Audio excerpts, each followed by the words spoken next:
If you haven't played Grand Theft Auto Online since it came out back in 2013, you've surely at least heard about it.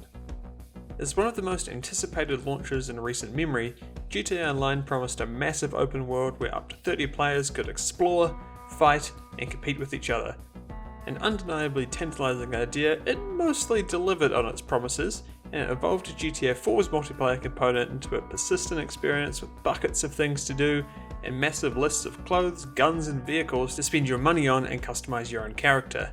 That combined with talk of regular free content updates was more than enough to get people excited, and despite a number of technical issues at launch, it was a widespread success. And in February of 2014, Rockstar's parent company Take-Two announced that 70% of players with an internet connection had played GTA Online, a huge number when you consider how many copies of GTA 5 had sold at that point. At the same time, they also stated how the game's shark card microtransactions had been a massive success, and brace yourselves because that's not the last you'll be hearing about those. So fast forward to 2019, after 5 years, quite a few content expansions and hundreds of hours of play, what's the current state of GTA Online?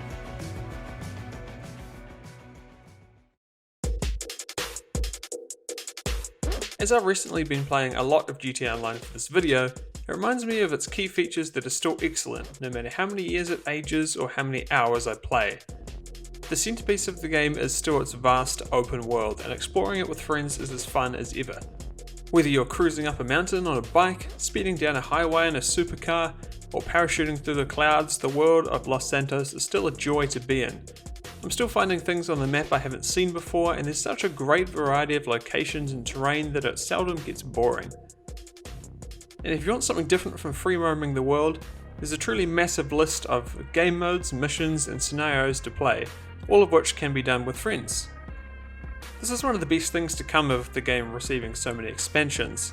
The new modes are free for everyone, and while they normally don't pay out much money, most of the time they're unique and exciting. My personal favourite was the release of the Stunt Racers a wee while back, which took advantage of GTA 5's generous, let's say, gravity and physics system to create an incredibly fun and ridiculous race mode that sees you reaching ludicrous speeds and heights in your favourite sports cars.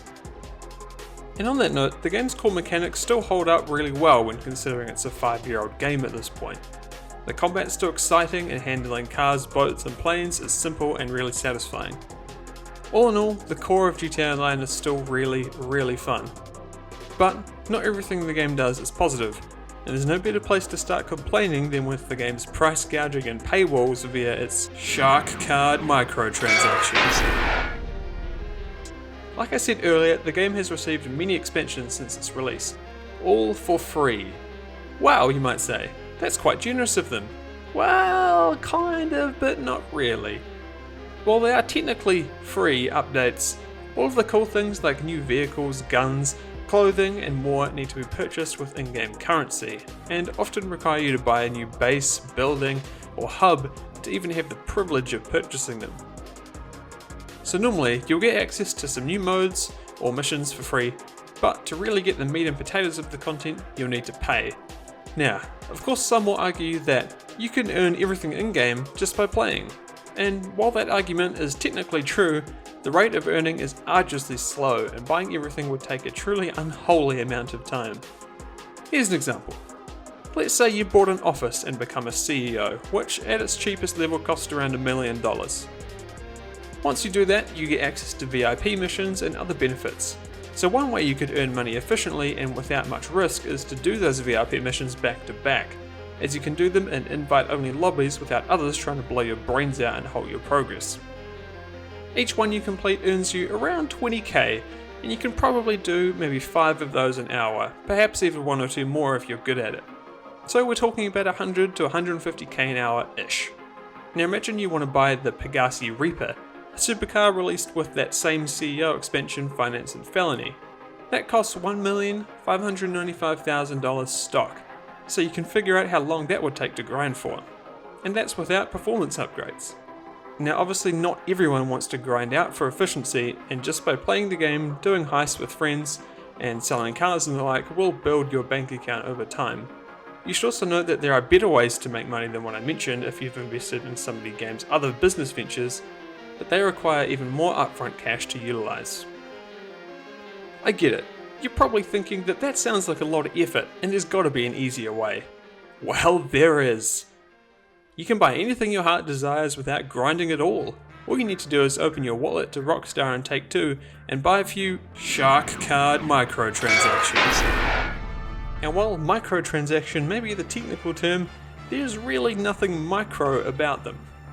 If you buy a $20 card, you get 1,250,000 in GTA dollars, which can buy some cheaper cars and maybe even an unarmed plane. But none of the game's really cool stuff that can cost upwards of $2, $3, $4, even $5 million, like advanced fighter aircraft and flashy supercars.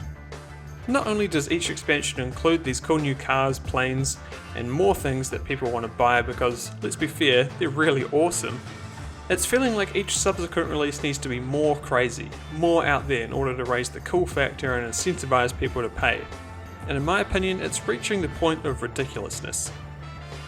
If you remember the first year or so of GTA Online, it was relatively down to earth, as far as a Grand Theft Auto game can be anyway. But logging on now, you'll find people rolling around in jet-powered hover bikes, with inbuilt missile launchers, stealth helicopters, submersible cars, hover cars, rocket cars. It can just be overwhelming, and often at times it just feels silly. Grand Theft Auto always felt based in the real world, but now it feels like it's trying to be Saints Row. All this combined with the prices and amount of grinding required just to buy one of these vehicles can be pretty intimidating for a new player, or even for one who just hasn't logged in a while. And before we move on, there are a few small gameplay annoyances that still irk me with GTA Online. Like how in-game characters frequently call you on your phone to tell you to buy the latest corporate warehouse or office building, essentially trying to sell you DLC that you often can't afford. Or how sometimes when you need a car to be delivered to your location, but your mechanic just won't answer his phone, for no discernible reason. Like, what's the point? It's a game. Just give me my car. A final point of contention is that it's often assumed that due to the financial success of GTA Online, it might have turned Take-Two off the idea of creating new single-player DLC for GTA 5. Something which many fans were asking for. But hey, no matter, Gay Tony's back from GTA 4, except he's in GTA Online, and not a proper single player expansion. Yay.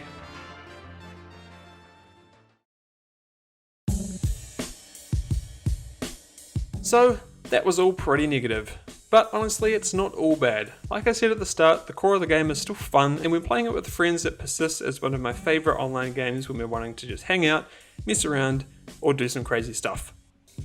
But we've been playing for years. We've built up our collection of cars, guns and aircraft. And while new stuff added tempts us, we have enough in our garages to keep us happy most of the time. But for someone who's either brand new to the game or hasn't logged in a long time, I'm not so optimistic. Getting into the game now would be very tough, especially if you're playing solo. So much so that I'd almost just not recommend it. Most other players who are in the game will be experienced and they won't want to do the old heist and missions that a new player would want to. Because even though they're fun, the first couple of times they get old pretty fast. If you're either new or returning to the game, I would highly recommend bringing some friends along with you. You can do missions as a group and you can all earn money together on a relatively equal playing field. Plus the game's mechanics and modes already promote having fun and messing around with friends, and it's still really enjoyable to do that despite its previously mentioned drawbacks. And if you do decide to purchase a shark card microtransaction, I'd really recommend doing some research on what's worth buying. Or some things look really cool, in reality they're sometimes not worth the asking price. And that's the current state of Grand Theft Auto Online. Thanks for watching everyone, see you next time.